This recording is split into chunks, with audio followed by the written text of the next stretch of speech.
Hi, I'm Alana. Hi, and I'm Jared. Welcome to Nightly News, Remote Learn Edition. Watch out for snow later this week. In our Cooking with Colonel segment, RFA J. Rotzi's Colonel Tracy will be making macaroni and cheese, a favorite for most of us.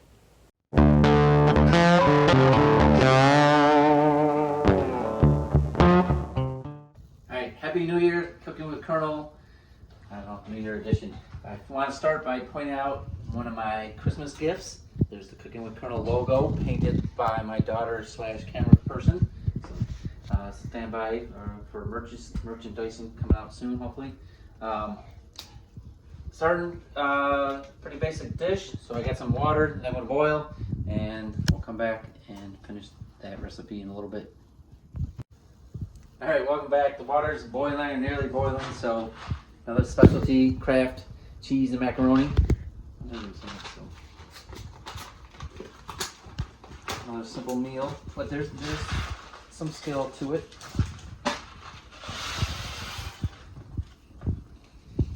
Put that in, stir that up, and we'll come back to nice close up.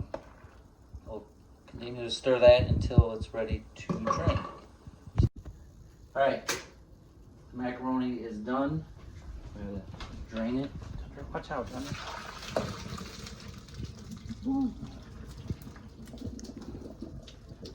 Where are my glasses?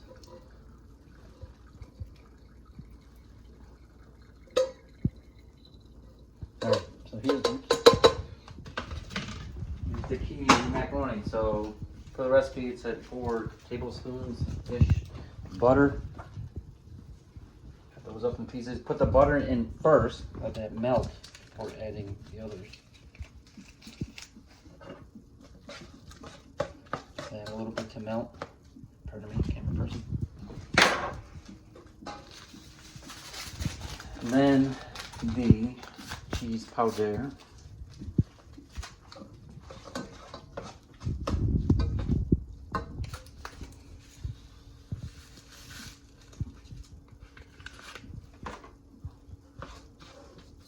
Finally, 1/4 cup of milk.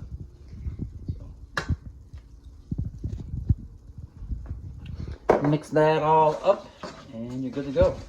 I don't know if you can see on the stove. The main course is chicken nuggets, as I covered in a previous episode.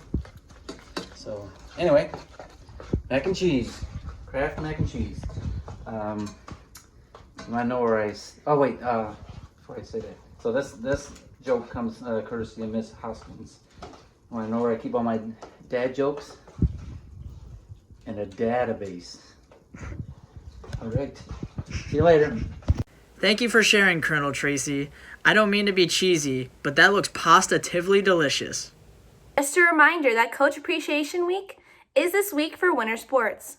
Say thanks to a coach that has made a difference in your life.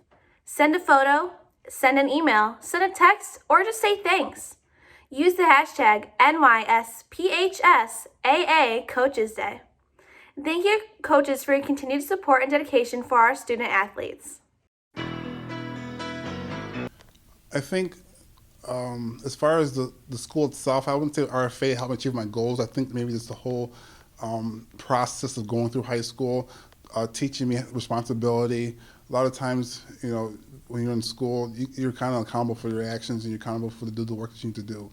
And that helps when you get ready for the workforce. You're accountable to get up every day, check in, check out, and do what you need to do as far as be productive at work. So high school gets you ready for that. When I was in school, I was held accountable for, turning things in on time and being at clubs or activities on time. And I think that really helped me when I got to college because then I was prepared to, hand in assignments and be where I needed to be on time.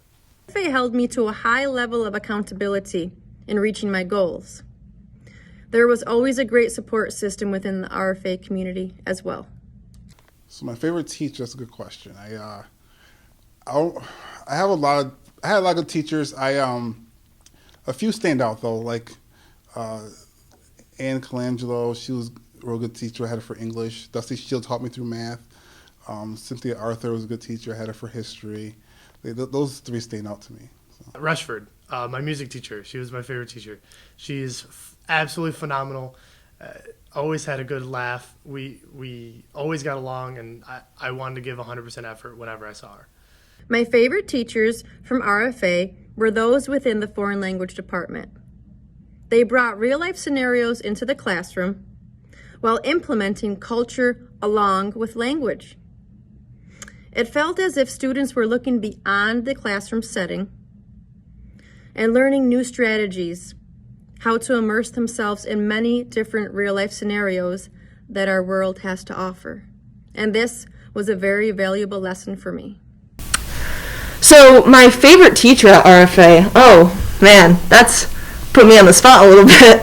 I think that the biggest thing with RFA, and I don't think you can say this about a lot of other schools, is that you have teachers that go outside of teaching you every day in a classroom, and they help you get more involved, but they also form a personal connection with you. And I think that's huge, because at the end of the day, when you're in high school and you have a lot of work and a lot of extracurriculars, and especially right now in a pandemic, things are really stressful. And when you have those teachers that go the extra step, that makes all the difference. And, I think about teachers in college to this day who I still email back and forth with from high school. That made a difference in my life. I know, just, off the top of my head, I'm here right now. Mr. Maganero is behind the camera. Miss Hoskins invited me here today. Two fantastic teachers that are great examples of that. Other teachers that make me think of that, Coach Gazer and Mr. Maitland. I spent 2 years doing the RFA yearbook with them, and I think without them I wouldn't have had the confidence to apply to Syracuse University or to really get more involved with media with my time here in high school.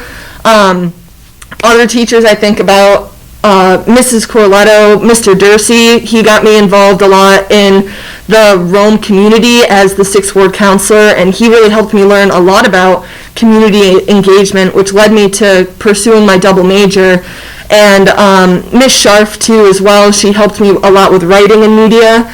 But really, I think the biggest teacher that I have to thank for my time here at RFA is Mr. Lacey. And there's a couple different reasons for this. The first thing, obviously, is I loved Mr. Lacey's economic and government class. It was two of my favorite classes I've ever taken at RFA. But I think Mr. Lacey is honestly the best example of a teacher going outside of, the typical high school curriculum or like the typical high school teacher standard and going that extra step for students. I know there were some times where it was as simple as, he had Chobani yogurt and he would offer it to students that were hungry. But then he also would go the extra step where he wrote in my yearbook, actually, senior year, that he wrote WAER 88.3 FM, get involved in this. And, I forgot about it, and then it was in the fall, and I saw that radio station, and I remembered him saying to get involved in that, and so I went in, I introduced myself, and now I'm going on my 3rd year at that radio station. If you are interested in being our part of our Words of Wisdom segment, email us at rfanightimes19@gmail.com. Remember, RFA, take charge and show some RFA pride. We're all in this together.